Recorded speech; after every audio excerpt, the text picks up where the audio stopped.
Baik, apa kabarnya hari ini? Alhamdulillah. Sehat ya semua? Semangat? Semangat belajar ya? Oke. Sebelum mulai pelajaran, Ibu mau absen terlebih dahulu ya. Ayo dilihat teman-temannya. Siapa kanan kirinya? Ada yang tidak hadir? Alhamdulillah, berarti semuanya hadir ya. Ya.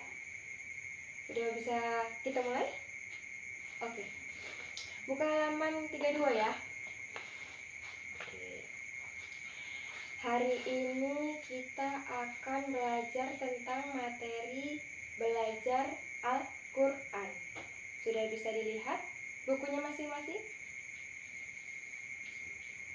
Nah, jadi belajar Al-Quran itu apa?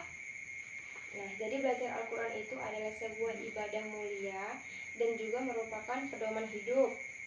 Juga merupakan sumber ilmu dan cara kita untuk mendekatkan diri kepada Allah Subhanahu wa ta'ala. Iya, benar. Nah, bagaimana caranya? Ayo, ada yang tahu?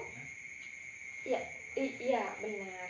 Jadi dengan cara membacanya, memahami maknanya, dan mengamalkan isinya, agar kelak kita mendapatkan pahala dan syafaatnya di akhir kelak. Amin. Oke. Sampai di sini sudah paham belum? Atau ada yang ingin ditanyakan? Enggak, berarti sudah pada paham ya. Kita lanjut ya. Nah, Bu, apa saja sih langkah-langkah membaca Al-Quran itu? Ayo, siapa yang tahu? Ayo.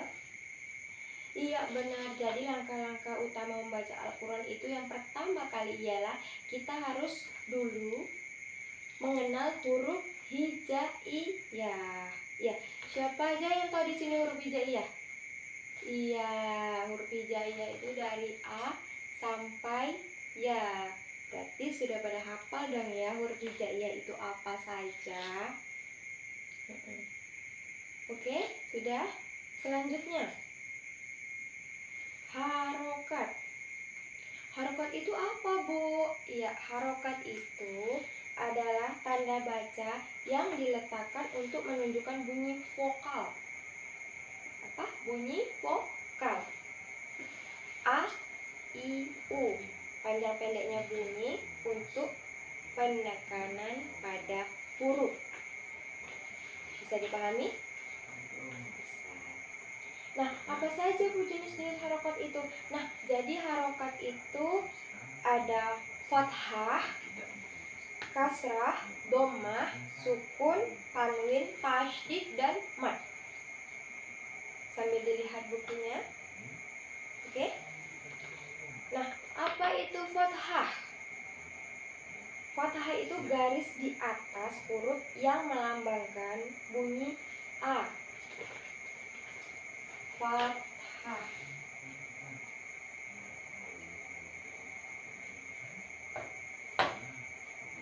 Ini tandanya. Yang kedua itu ada kasrah. Apa itu kasrah, Bu? Kasrah itu garis di bawah huruf yang melambangkan bunyi I. Kasrah.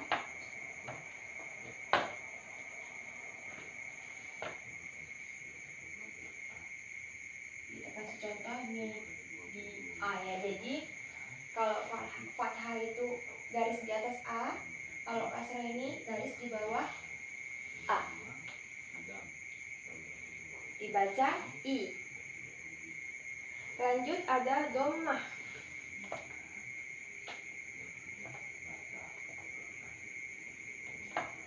Apa ini dhammah, Bu? Dhammah ini tanda seperti W kecil di atas huruf yang bunyinya U. Nah, ini gini dia. U.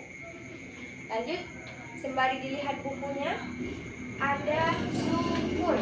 Apa itu sukun? Sukun ialah lingkaran kecil di atas huruf yang menandakan huruf tidak berbunyi. Ya, dia udah itu di buku yang lingkaran kecil bulat. Ya. Lalu ada tanwin. Apa itu tanwin? Tanwin itu bentuk seperti harokat ganda. Sambil dilihat bukunya. Lalu ada tasydid seperti sin kecil di atas huruf dan mat tanda kecil untuk memanjangkan bunyi vokal. Oke, baik? Bisa dipahami? Bisa. Lalu, apa saja Bu fungsi dari harokat ini? Nah, siapa yang tahu fungsi dari harokat ini? Ya benar, jadi fungsi dari harokat ini untuk memperjelas vokalisasi, membantu pemahaman, dan memudahkan untuk pembacaan. Ya benar. Sudah paham anak-anak? Ada yang mau ditanya? Jika tidak, ayo kita lanjut ke selanjutnya ya. Nah, di sini kita kan saat belajar tajwid ada juga hukumnya. Ayo sembari dibaca di bukunya ya. Sudah? Ayo anak-anak, ada yang tahu apa saja? Dimas? Tahu? Iya, benar. Jadi ada izhar, idgham, dan ikhfa. Ya. Apa itu izhar?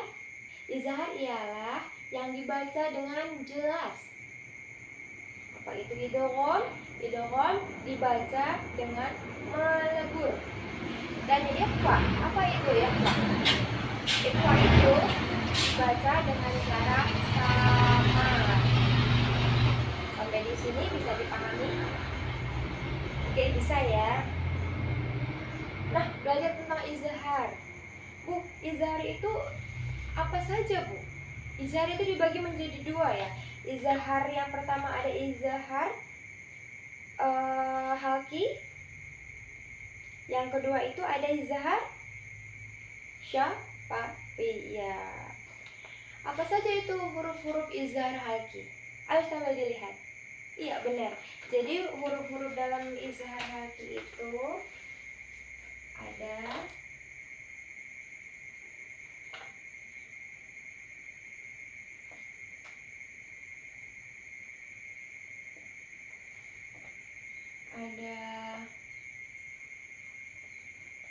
hamzah, ha, ba, ro, a, dan ro. Bisa dilihat? Yang kedua ada izhar syafawi.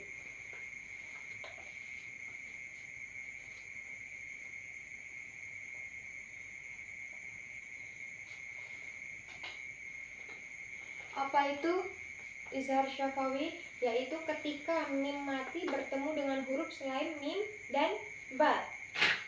Oke? Yaitu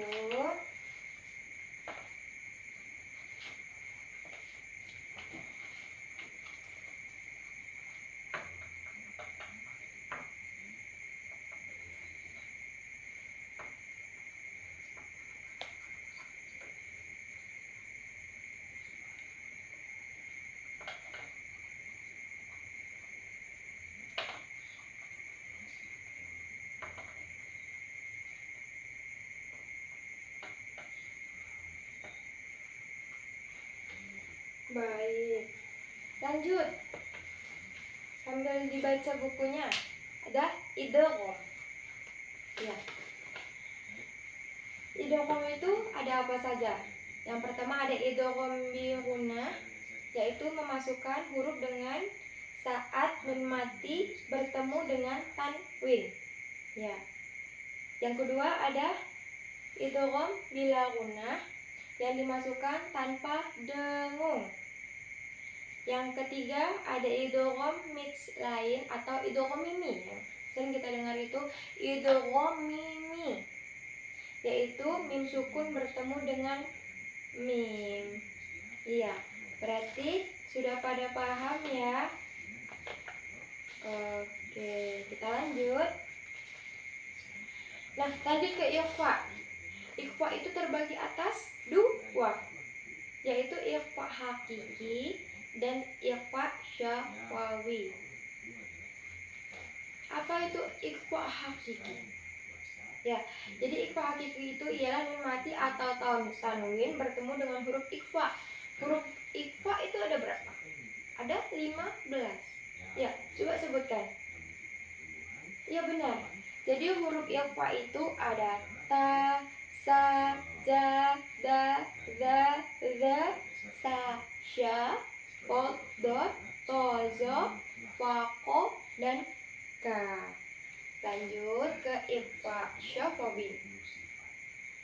Ikhfa syafawi itu ialah mim mati bertemu dengan huruf ba. Ingat, mim mati bertemu dengan huruf ba. Bisa diingat?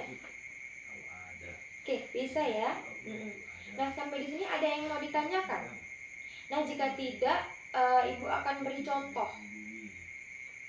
Nah, contoh dari ketiga yang kita pelajari tadi ada izhar, idgham, dan ikhfa.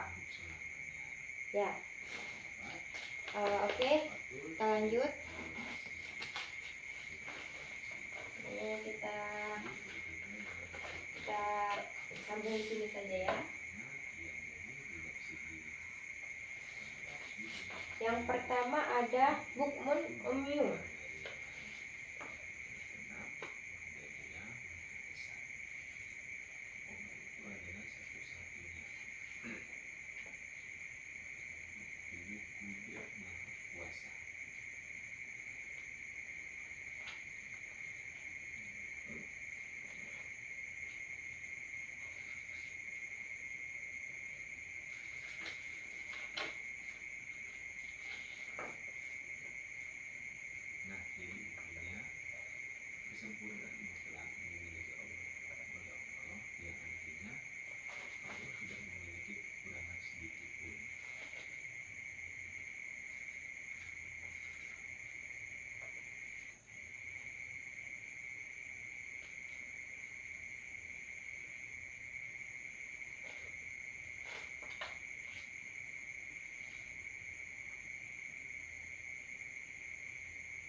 Nah, di sini ada contoh Ibu beri.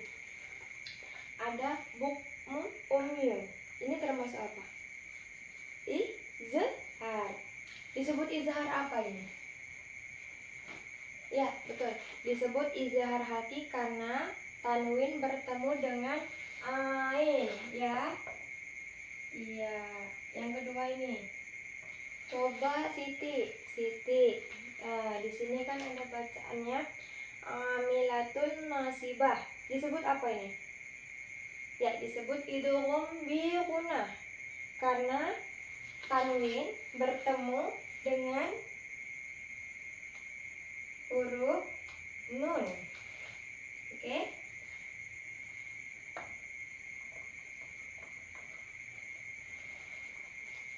Paham? Lanjut yang ini. Yang ketiga, Ibu minta Siti. Di situ kan ada innahu kana huban kabiron. Itu disebut apa? Ikhfa apa? Ya, hakiki karena tanwin bertemu dengan ka. Iya, benar. Ikhfa.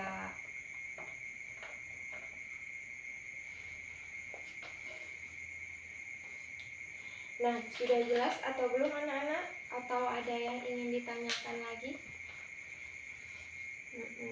Kalau belum jelas boleh ditanyakan ya.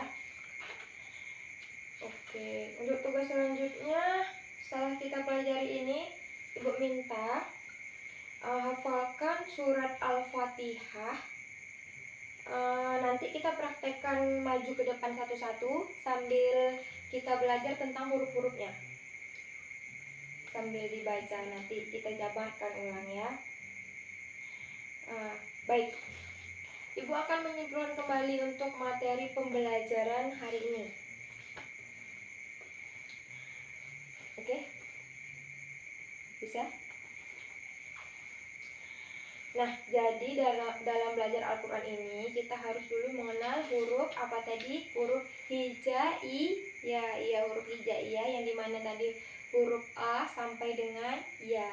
Yang tadi udah kita sebutkan dan pada hafal semua ya. Iya, dan mengenal tanda bacanya seperti fathah, kasrah, dhamma, sukun, tanwin, tasydid, dan mat. Lalu, saat membacanya ayat Al-Quran, kita juga harus mengerti tentang tajwid yang dimana meliputi izhar, idgham, dan ikhfa seperti yang sudah Ibu jabarkan tadi ya. Sambil kita buat contoh tadi. Baik, ada yang ingin ditanyakan lagi? Ayo, yang ingin bertanya. Tidak ada, berarti Ibu anggap sudah pada paham semua ya. Baik, waktu pun juga sudah mau selesai. Ibu cukupkan sampai di sini ya. Terima kasih atas perhatiannya semua. Ibu tutup dengan wabillahi taufiq wal hidayah. Wassalamualaikum warahmatullahi wabarakatuh.